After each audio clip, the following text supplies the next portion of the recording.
So the claim that I will be responding to is cell phones are making a negative impact on society, done by Katerina. Her secondary claims being that cell phones are making students less intelligent. Her secondary claim, cell phones are impairing our communication skills, and her last secondary claim stating that excess use of cell phones cause addiction.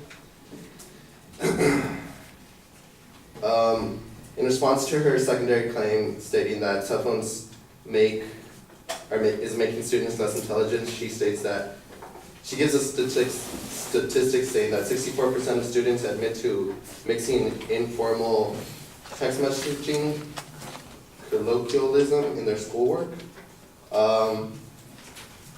I'm gonna dismiss that because how does using informal text messages in your schoolwork make them less intelligent? I mean, like, I text a lot online, but it doesn't make me less intelligent. Wait, hold on. So, anyway, she goes on to say that students compared to earlier generations lack basic decorum and social skills when encountering the business world. Cell phones make it easy to make business arrangements when you're out traveling. When you're away from home or your workspace, it allows people to work on the go, according to Laura Reynolds. So that is my counter argument with that. And then she goes on to say students retain/receive less information when they are texting during class.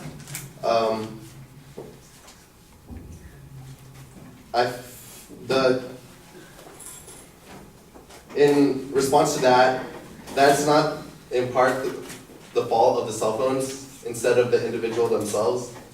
It's not the fault of the cell phones because the student is not paying attention. In addition to that, cell phones make it easier for people to be constantly connected to vast pools of information for virtually no cost, according to teeninc.com. Her secondary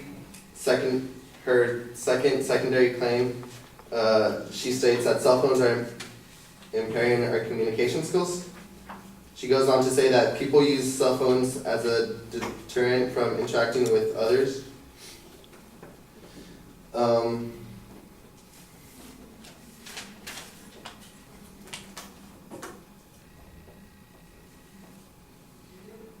Before I get into that, my counterclaim to her secondary claim is that cell phone use and technology does not slow the mind in any way, but instead makes people lose their work ethic. So, in result, it makes them appear less intelligent, but not necessarily. Cell phones help us socialize for people who have trouble in their speech. It allows people to stay connected. And she goes on to say that study shows that students are entirely dependent on their cell phones, constantly checking for messages or texts, which in results affects their social skills. And I believe this is a faulty generalization because she goes from saying that they're checking their cell phones if they see a mixed text or a mixed call, and then she goes on to say that that is affecting their social skills. Like how's that go from checking their text messages to affecting their social skills? In her last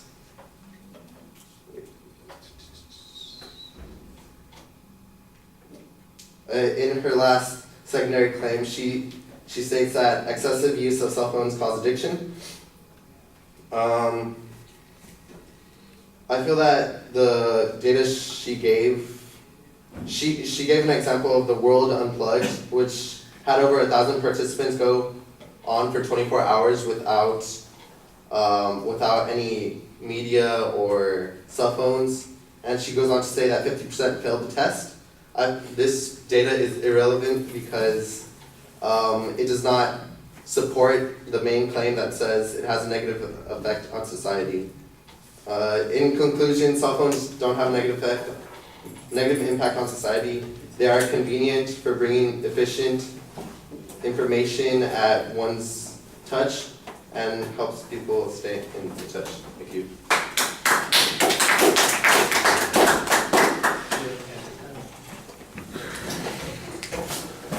All right, well, you labeled the primary and secondary claims pretty clearly.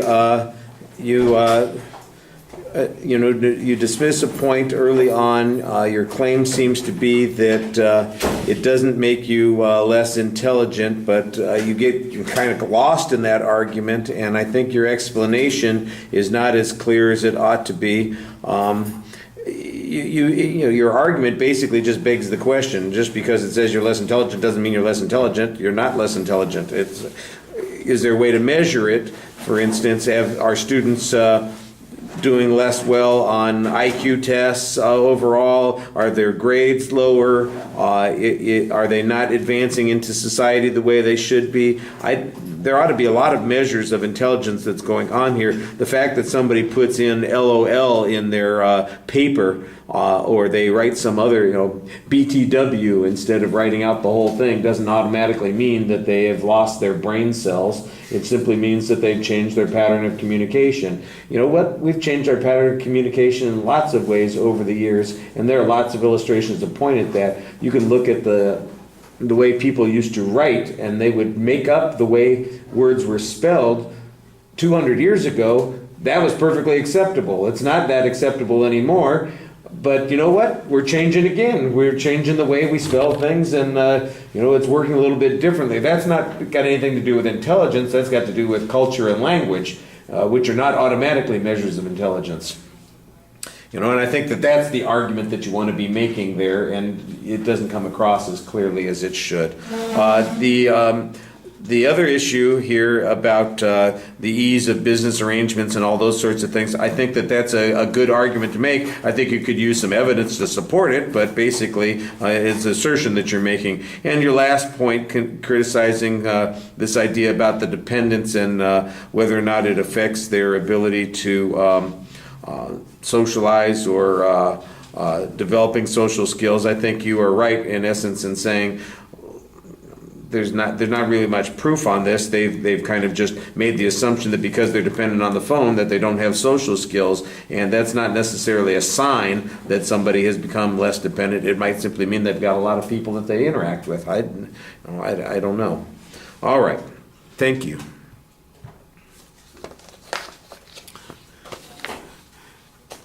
You guys have been so patient tonight. Can you hang out for one more speaker? He's our last person. And then we won't have to get started with this on Monday. All right, thank you. I appreciate that. Kenny, let's go.